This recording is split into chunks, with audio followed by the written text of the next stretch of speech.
Welcome back. So in this video, we're going to go over app languages.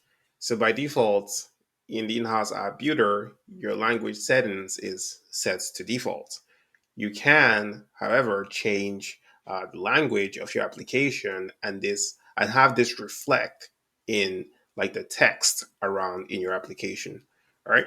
So I'm currently in the in-house app builder in our tutorial application.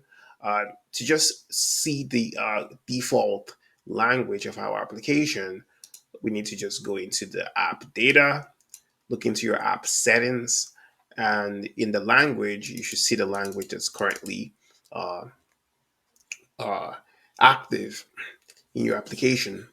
And by default, the language is called default. And I'll show you why.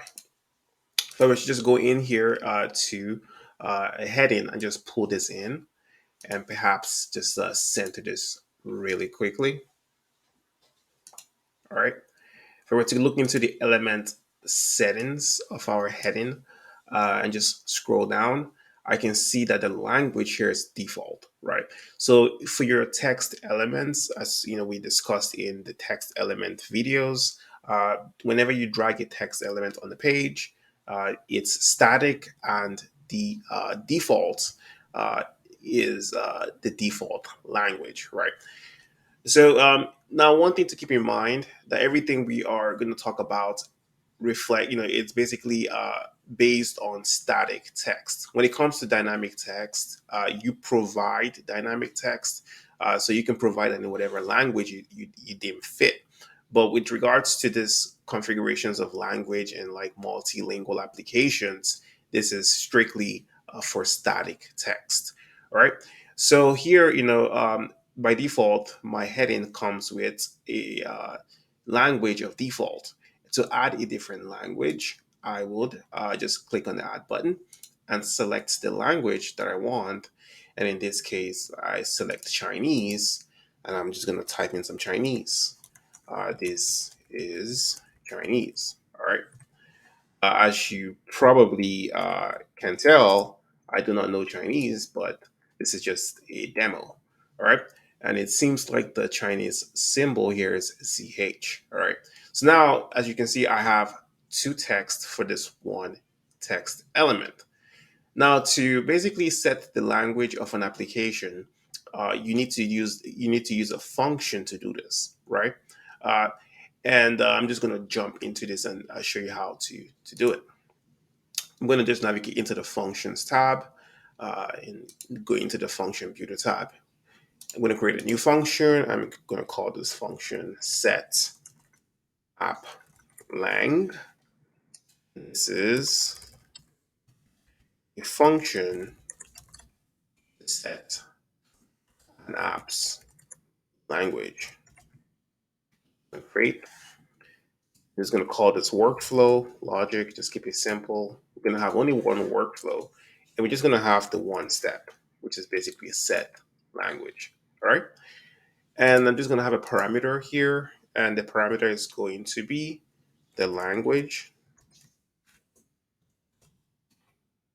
And I'm just going to say this is the language. It's going to be a string by default. And I'm just going to connect this parameter.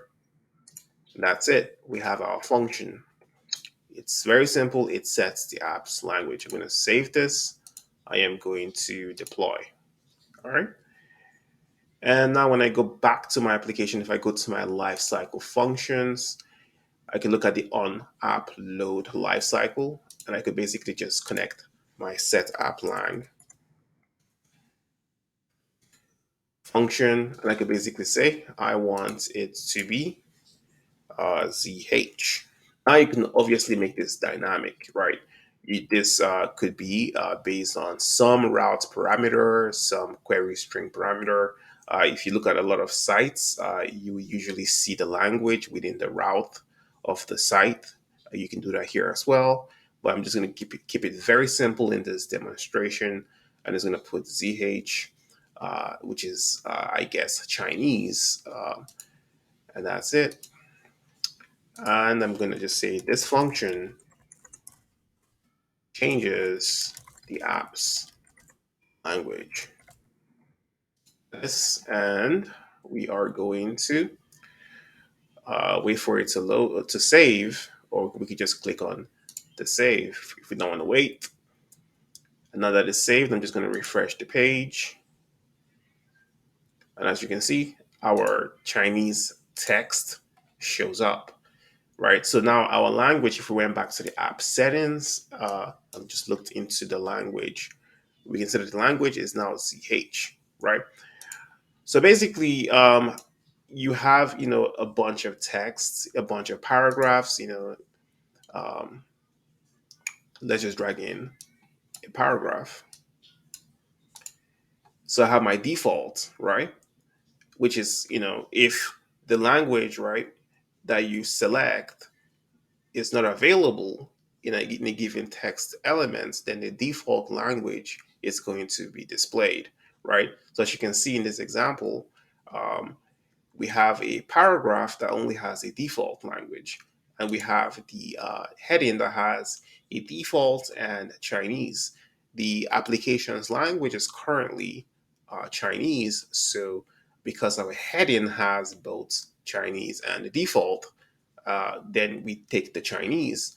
However, in the case of the paragraph, it only has the default, and as such, the system is going to display the default text. Now, if we were to add Chinese,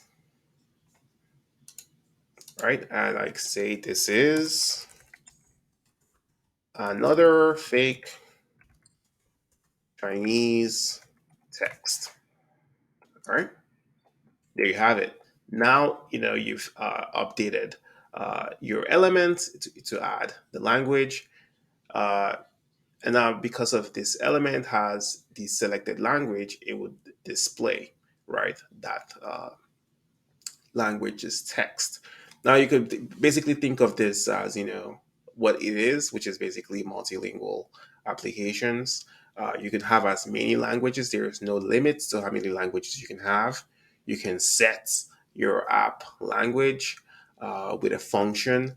In this case, we use the app load lifecycle, but you could just as easily have a button that says convert sites to Chinese, and then click on that button and then trigger a function that has that set app language function, and that would be how you would do it. Because in a lot of websites, you if you scroll to the bottom, they have like different flags, and they give you the option to select a language by just clicking on the flag.